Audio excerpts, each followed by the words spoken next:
नमस्कार, मैं डॉक्टर अशु श्रीवास्तव, प्रधानाध्यापिका, राजकीय हाई स्कूल पीपली खेड़ा मेरठ, कक्षा 12, विषय नागरिक शास्त्र, उसकी दूसरी पुस्तक स्वतंत्र भारत की राजनीति, चौथा अध्याय भारत के विदेश संबंध। इस अध्याय के बारे में मैं आप लोगों से चर्चा करूंगी।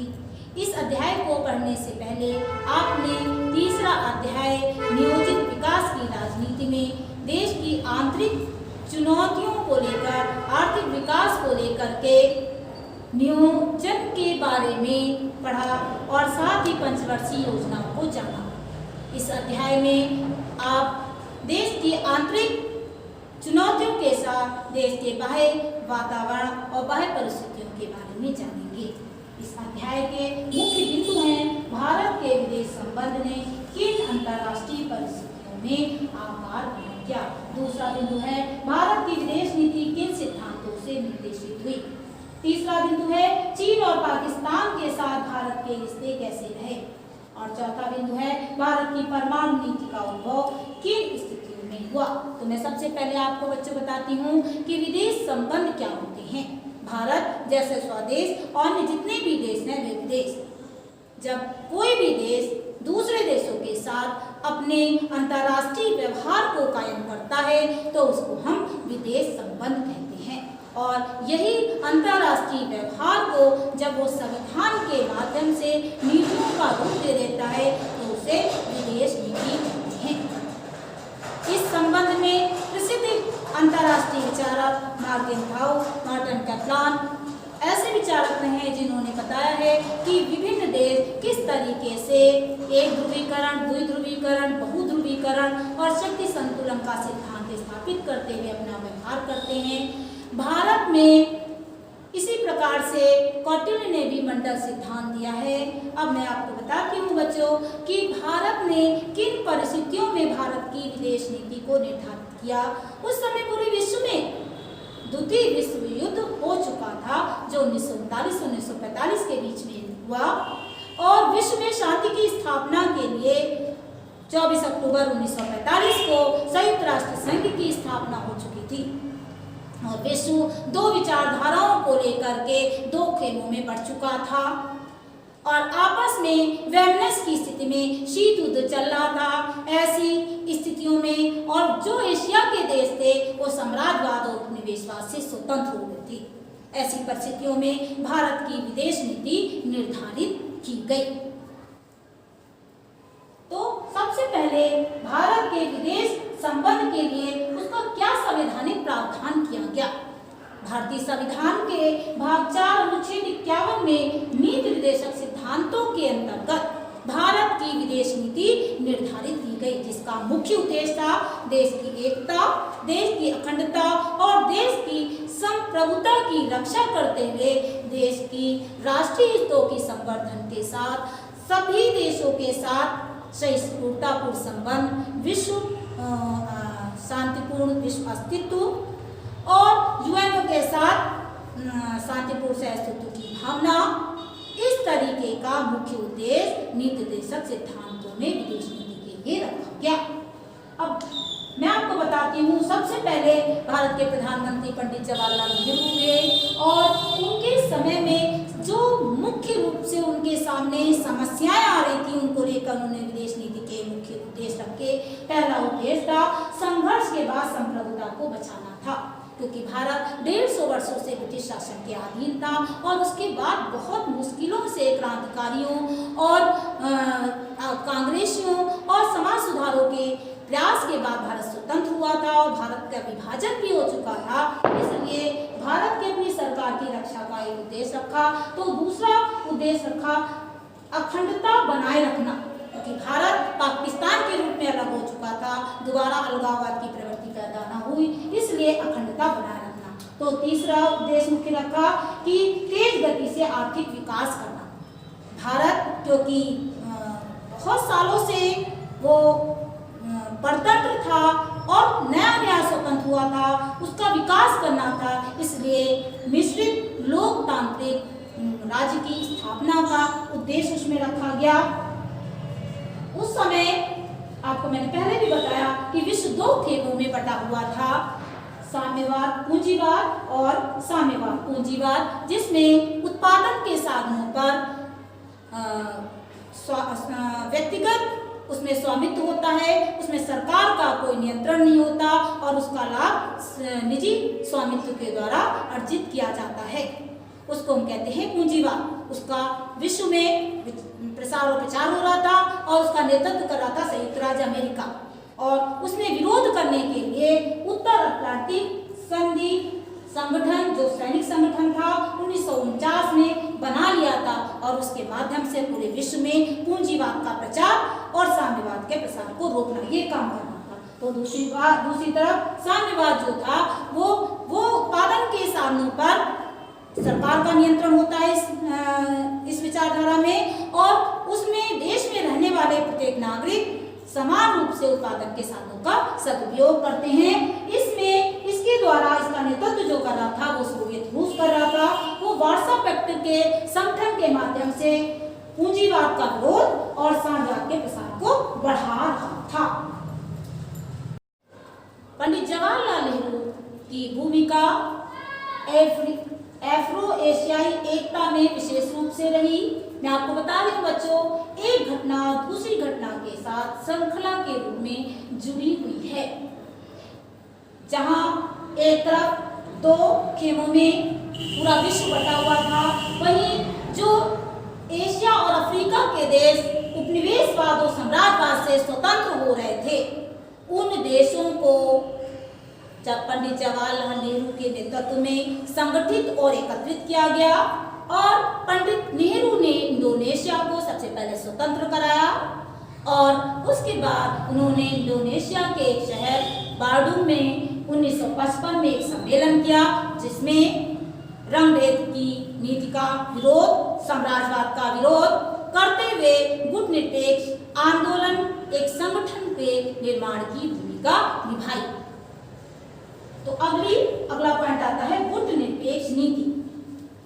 गुटनिरपेक्ष नीति है जो अफ्रीका के और दक्षिण अफ्रीका और एशिया के देश थे, उन सभी देशों को एकत्रित करके उनका एक जो संगठन बनाया गया, उसको गुटनिरपेक्ष आंदोलन नाम दिया गया और उसकी नीति को गुटनिरपेक्षता की नीति, जिसमें मुख्य भूमिका थी पंडित जवाहरलाल नेहरू की और यूगोस्लाविया के राष्ट्रपति मार्शल टिटो की और मिस्र के राष्ट्रपति कर्नल नासिर की। उनकी नीति क्या थी? मुख्य रूप से उपनिवेशवाद और साम्राज्यवाद के विरुद्ध एक आंदोलन था, क्योंकि वो इसी नीति से का विरुद्ध होकर के स्वतंत्र हुए थे। तो दूसरा इनका नीति थी सैनिक संगठनों के विरुद्ध। नाटो जैसे सैनिक संगठन बने हुए थे और इन देशों को सभी देशों से अपना राष्ट्रीय लाभ लेना था, इसलिए सैनिक संगठनों का इन्होंने विरोध किया। और अगला है संयुक्त राष्ट्र संघ के चार्टर के समर्थक। ये जो गुटनिरपेक्ष आंदोलन के देश थे, वो उनकी नीति थी कि संयुक्त राष्ट्र संघ जो शांति का प्रेरक था, जो शांति के आधार पर जिसका निर्माण हुआ था, उसके समर्थन में ही संयुक्त राष्ट्र संघ का उसने समर्थन किया। तो अगला है कि सभी एशियाई और विकासशील देशों के मध्य व्यापारिक सांस्कृतिक सहयोग। तो ये जो देश एशिया के थे, उनके बीच में आपस में ही व्यापार को बढ़ाना, अपनी सांस्कृतिक उसको आपस में सहयोग करना, एक दूसरे की समस्याओं का समाधान करना, और इसके लिए उन्होंने 1961 में 25 देशों का एक सम्मेलन किया, जिसमें आतंकवाद का विरोध, निशस्त्रीकरण का समर्थन, पर्यावरण प्रदूषण को दूर करने के लिए हरारे जैसे सम्मेलन किए गए और रंगभेद नीति का विरोध, आपस में व्यापार करने के लिए नई अंतर्राष्ट्रीय नीति का निर्धारण। ये देश यूएनओ के पास इतना बड़ा संगठन है, इसमें लगभग 120 देश शामिल हो चुके हैं। अब मैं आपको बताती हूँ भारत के साथ चीन के शांति और संघर्ष के संबंध। भारत जब स्वतंत्र हुआ तो अपने पड़ोसी सभी देशों के साथ सहिष्णुतापूर्ण संबंध, सहयोगपूर्ण संबंध और मित्रतापूर्ण संबंध रखना चाहता था। इसको देखते हुए जो चीन उत्तर एशिया की तरफ स्थित एक चीन शक्तिशाली देश है, जो सुरक्षा परिषद का स्थायी सदस्य है, उसके साथ वहां के जो राष्ट्रपति थे चाव एन लाई, उनके साथ मिलकर के प्रधानमंत्री जवाहरलाल नेहरू ने एक शांतिपूर्ण सहअस्तित्व को लेकर एक संधि करा, और वो संधि जो की वो 29 अप्रैल 1954 में की, और उसमें जो सिद्धांत रखे गए उसको कहा गया पंचशील सिद्धांत, जिसमें मुख्य रूप से पहला सिद्धांत था कि एक देश की प्रादेशिक अखंडता और प्रभुसत्ता का सम्मान करना, एक दूसरे के साथ, एक दूसरे की नहीं, यहाँ पे गलती से की हो गया है, एक दूसरे के साथ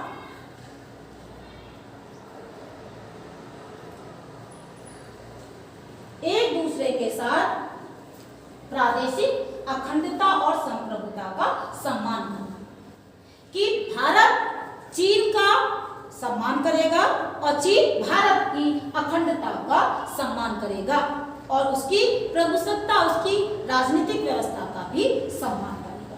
तो दूसरा था कि एक दूसरे के विरुद्ध आक्रामक कार्यवाही नहीं करेंगे, कि दोनों ही देश एक दूसरे के प्रति युद्ध की स्थिति नहीं लाएंगे। तो तीसरा था कि एक दूसरे के साथ दोनों ही देश क्या करेंगे, उसके आंतरिक मामलों में हस्तक्षेप नहीं करेंगे। तो अगला इसका था कि समानता और परस्पर लाभ की नीति पर दोनों लोग अपना अपने देश का विकास करेंगे, आर्थिक व्यापार करेंगे और एक दूसरे का ध्यान रखेंगे। तो अगला क्या उनका सिद्धांत था, शांतिपूर्ण सहअस्तित्व की नीति में विश्वास रखते कि जो भी समाधान अगर कोई विवाद होता है तो शांतिपूर्ण तरीके से विवादों का निपटारा होगा। लेकिन हुआ क्या, क्योंकि चीन की कथनी और करनी में सदैव अंतर रहा है, अवसरवादी रहा है। उस समय जो हमारे उप प्रधानमंत्री थी सरदार वल्लभ भाई पटेल, उन्होंने एक सलाह भी दी थी नेहरू जी को कि आप जो अर्धसैनिक बल लगा रहे हैं, चीन और भारत की जो सीमा रेखा है मैकमोहन रेखा, वहां पर वो मत लगाइए, इतना विश्वास मत करिए। लेकिन नेहरू ने अपने स्वतंत्र विचार के आधार पर ही निर्णय लिया, और हुआ क्या कि जो चीन था वो तिब्बत समस्या को लेकर के भारत और चीन के संबंधों में तनाव उत्पन्न हुआ। वो कैसे हुआ, क्योंकि चीन सभी जगह अपने साम्यवाद का प्रसार कर रहा था। उसने तिब्बत में साम्यवाद का प्रसार और उसकी जो पारंपरिक संस्कृति थी उसको नष्ट करने का काम किया, और नष्ट करते हुए 1950 में उसने तिब्बत पर प्रशासनिक नियंत्रण कायम कर लिया, और वहां के जो धार्मिक नेता थे चाव एन लाई, और वहां की पूरी प्रजा जो थी, अपने साम्यवाद के प्रचार में उन सभी को जबरदस्ती उस पर अपना राजनीतिक सत्ता उस पर स्थापित कर दी। इस तरीके से जब 1956 में भारत के साथ चीन के संबंध अच्छे रखने के लिए उनके नेता दलाई लामा दोनों भारत पहुंचे, वहीं से ये संबंधों में द्वेष की चिंगारी कैसे प्रतिपूत हुई, क्योंकि वहां पर नेहरू के साथ मिलकर के दलाई लामा ने अपने देश की समस्याओं से संबंधित उन पर वार्ता करी, और वहां से आने के बाद उन्होंने दलाई लामा ने अपने बहुत सारे शिष्यों के साथ हिमाचल प्रदेश में एक धर्मशाला में शरण ले ली, और भारत और चीन के संबंध वहीं से खराब हो गए, क्योंकि वो नहीं समझ रहा था कि चीन भारत उसके आंतरिक मामलों में जैसा समझौता हुआ है कि वो हस्तक्षेप करेगा। और इसके बाद उन्होंने क्या करा, 1962 का युद्ध कैसे किया, जो हमारा उत्तर पश्चिम काराकोरम और जो लद्दाख है, लेह की कश्मीर के पास अक्साई चीन पर उन्होंने अपने सैनिकों के द्वारा जबरदस्ती हमारी जमीन पर कब्जा करा, और कब्जा करने के बाद वहां से लेकर जो मैकमोहन रेखा निकली हुई है इधर पूर्व की तरफ अरुणाचल प्रदेश नेपानगर, वहां से भी घुसपैठ करने की कोशिश करी। भारत के अर्धसैनिक बल थे वो उनके साथ उन्होंने हाथापाई करी, उनके साथ लड़े और उसके बाद युद्ध का ऐलान हो गया और इस युद्ध में भारत बुरी तरीके से हार गया और हारने के बाद ये युद्ध विराम भी संयुक्त राष्ट्र संघ के माध्यम से युद्ध का विराम हुआ और भारत में पहली बार सरकार में अविश्वास का प्रस्ताव रखा गया, क्योंकि उस समय जो रक्षा मंत्री थे कृष्ण मेनन जी, उन्होंने त्याग पत्र दे दिया। सेना के जो कमांडर थे वो सेवा में बीच में ही उन्होंने सेवा निवृत्त हो गए और कुछ छुट्टी पे चले गए। इस तरीके से हमारे और चीन के बीच में संबंध खराब हुए। 1977 में पहली बार जब जनता पार्टी आई तो भारत के विदेश मंत्री अटल बिहारी वाजपेयी जी थे। उन्होंने व्यापारिक संबंधों के द्वारा चीन के साथ भारत के संबंध सुधारने की कोशिश करी और इसी तरीके से वर्ल्ड ट्रेड ऑर्गेनाइजेशन के अंतर्गत बहुराष्ट्रीय कंपनियों का जब भारत में आगमन हुआ तो भारत का चीन के साथ लगभग 80% व्यापार चलने लगा। लेकिन उसने अंदर ही अंदर डोकलाम में जैसे उसने सड़क बनानी शुरू कर दी।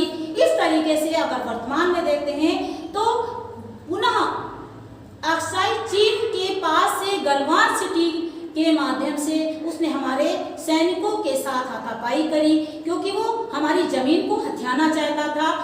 क्योंकि ये समय 62 का युद्ध नहीं था तो भारत ने पूरा उसको जवाब दिया, यद्यपि हमारे सैनिक शहीद हुए और हमने 1 इंच भी भारत की जमीन उसे जाने नहीं दी। और इस समय पुनः भारत के चीन के साथ संबंध संघर्ष और तनाव के हैं, क्योंकि भारत ने बहुत सारे उसके आर्थिक उस पर प्रतिबंध लगा रखे हैं, मोबाइल्स के ऐप बंद कर रखे हैं। तो भारत के और चीन के साथ संबंध इस समय अच्छे नहीं हैं। केवल भारत के साथ नहीं, पूरे विश्व में चीन के साथ संबंध अच्छे नहीं है इस समय, क्योंकि उसने इस तरीके की कोविड-19 जैसी महामारी को फैलाकर विश्व में सभी के साथ उसके संबंध खराब हो चुके हैं। अब मैं आपको बताती हूँ भारत और पाकिस्तान के साथ युद्ध और शांति के संबंध। भारत से अलग एक स्वतंत्र देश के रूप में 14 अगस्त 1947 को पाकिस्तान, जो कि पूर्वी पाकिस्तान और पश्चिमी पाकिस्तान 2 भागों में विभक्त था और उसने जो उस समय पूरे प्रदेश थे वो रियासतों में थे और वो स्वायत्तता के आधार पर भारत सरकार और पाकिस्तान सरकार में मिल रहे थे। तो कश्मीर का सबसे पहले छाया युद्ध हुआ 1947 को, क्योंकि वहाँ के हरि सिंह तो राजा थे, वो विदेश गए हुए थे और भारत की सेना को उसकी सुरक्षा का कार्यभार दे गए थे। और पाकिस्तान ने अपने आतंकवादी गुटों के माध्यम से और व्यापार के माध्यम से, कबालियों के माध्यम से पाकिस्तान ने कश्मीर के कुछ हिस्सों में कब्जा करना चाहा।